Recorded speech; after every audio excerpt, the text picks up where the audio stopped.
ದೊಡ್ಡಬಳ್ಳಾಪುರ ತಾಲೂಕಿನಲ್ಲಿ ಮಳೆಯ ಅವಾಂತರ ಜೋರಾಗಿದೆ. ರಾತ್ರಿ ಸುರಿದ ಮಳೆಗೆ ನೆಲಕ್ಕೆ ಉರುಳಿದ 16 ವಿದ್ಯುತ್ ಕಂಬಗಳು. ದೊಡ್ಡಬಳ್ಳಾಪುರ ತಾಲೂಕಿನ ತೊಬಗೆರೆಯಲ್ಲಿ ಘಟನೆ ನಡೆದಿದೆ.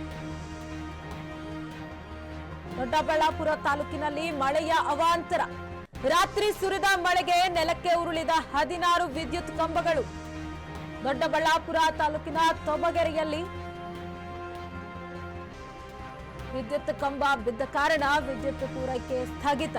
ಇಷ್ಟೆಲ್ಲ ಆದ್ರೂ ತಾಲೂಕು ಆಡಳಿತ ಸ್ಪಂದಿಸುತ್ತಿಲ್ಲ. ತಹಶೀಲ್ದಾರ್, ಇಒ ಯಾರೂ ಕೂಡ ಸ್ಥಳಕ್ಕೆ ಭೇಟಿ ನೀಡಿಲ್ಲ. ಅಧಿಕಾರಿಗಳ ನಿರ್ಲಕ್ಷ್ಯಕ್ಕೆ ಸಾರ್ವಜನಿಕರು ಆಕ್ರೋಶವನ್ನು ವ್ಯಕ್ತಪಡಿಸುತ್ತಿದ್ದಾರೆ.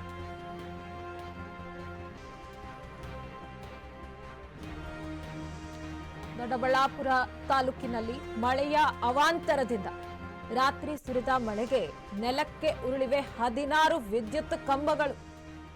ದೃಶ್ಯಾವಳಿಗಳಲ್ಲಿ ನೋಡ್ತಾ ಇದ್ದೀರಿ, ಮರ ನೆಲಕ್ಕೆ ಉರುಳಿದೆ.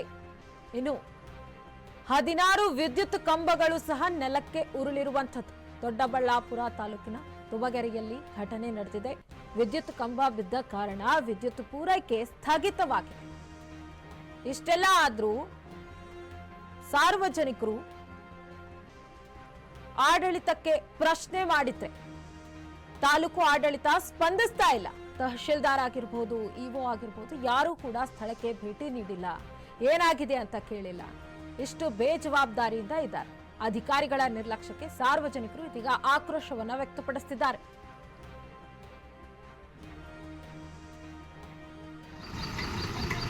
ವಿದ್ಯುತ್ ಕಂಬ ಬಿದ್ದ ಕಾರಣ ವಿದ್ಯುತ್ ಪೂರೈಕೆ ಸ್ಥಗಿತವಾಗಿದೆ. ಇಷ್ಟೆಲ್ಲ ಆದ್ರೂ ತಾಲೂಕು ಆಡಳಿತ ಸ್ಪಂದಿಸ್ತಾ ಇಲ್ಲ ಅಂತ ದೊಡ್ಡಬಳ್ಳಾಪುರ ತಾಲೂಕಿನ ತುಬಗೆರೆಯಲ್ಲಿ ಸಾರ್ವಜನಿಕರು ಆಕ್ರೋಶವನ್ನ ವ್ಯಕ್ತಪಡಿಸುತ್ತಿದ್ದಾರೆ.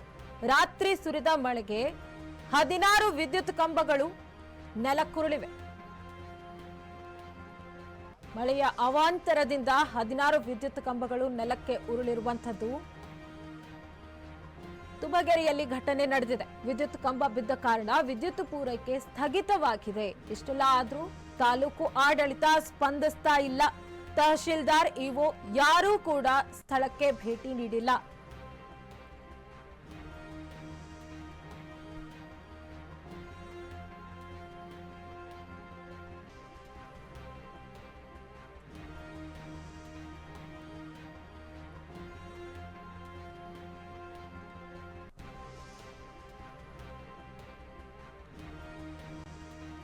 ಇಷ್ಟೆಲ್ಲ ಆದ್ರೂ ತಾಲೂಕು ಆಡಳಿತ ಸ್ಪಂದಿಸ್ತಾ ಇಲ್ಲ. ತಹಶೀಲ್ದಾರ್, ಇಒ ಯಾರೂ ಕೂಡ ಸ್ಥಳಕ್ಕೆ ಭೇಟಿ ನೀಡಿಲ್ಲ. ಅಧಿಕಾರಿಗಳ ನಿರ್ಲಕ್ಷ್ಯಕ್ಕೆ ಸಾರ್ವಜನಿಕರು ಆಕ್ರೋಶವನ್ನು ವ್ಯಕ್ತಪಡಿಸುತ್ತಿದ್ದಾರೆ.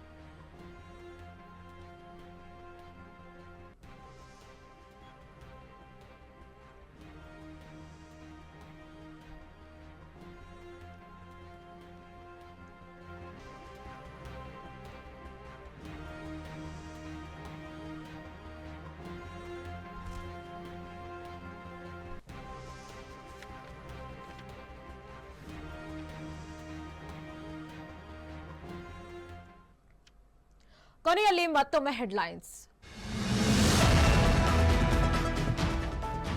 ಚನ್ನಗಿರಿ ಠಾಣೆಯಲ್ಲಿ ಲಾಕಪ್ ಡೆತ್ ಪ್ರಕರಣ. ಡಿವೈಎಸ್ಪಿ ಪ್ರಶಾಂತ್, ಸಿಪಿಐ ನಿರಂಜನ್ ಅಮಾನತು. ಡಿವೈಎಸ್ಪಿ ಇನ್ಸ್ಪೆಕ್ಟರ್ ಅಮಾನತಿಗೆ ಸಿಎಂ ಆದೇಶ.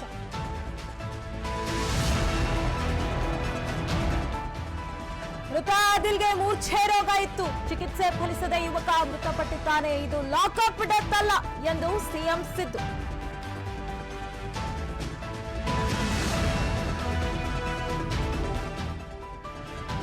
ಕಾಂಗ್ರೆಸ್ ಕಾನೂನು ಸುವ್ಯವಸ್ಥೆ ಕಾಪಾಡುವಲ್ಲಿ ವಿಫಲ. ಕಮಿಷನ್ ತುಷ್ಟೀಕರಣವೇ ಎಲ್ಲೆಲ್ಲೂ ನಡೆಯುತ್ತಿದೆ. ಕೈ ಸರ್ಕಾರದ ವಿರುದ್ಧ ಅಶ್ವಥ್ ನಾರಾಯಣ್ ವಾಗ್ದಾಳಿ.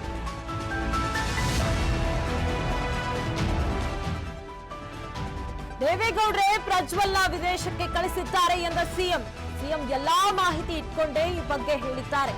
ಸುಳ್ಳು ಎಂದು ನಿರಾಕರಿಸಲು ಆಗಲ್ಲ ಎಂದ ರಾಜ. ಇದಾಗಿತ್ತು ಈ ಹೊತ್ತಿನ ಸುದ್ದಿ. ಇನ್ನಷ್ಟು ಸುದ್ದಿಗಳಿಗಾಗಿ ನೋಡ್ತಾ ಇರಿ ಅಶ್ವವೇಗ ನ್ಯೂಸ್. ಇದು ಸತ್ಯಾನ್ವೇಷಣೆಯ ಓಟದಲ್ಲಿ.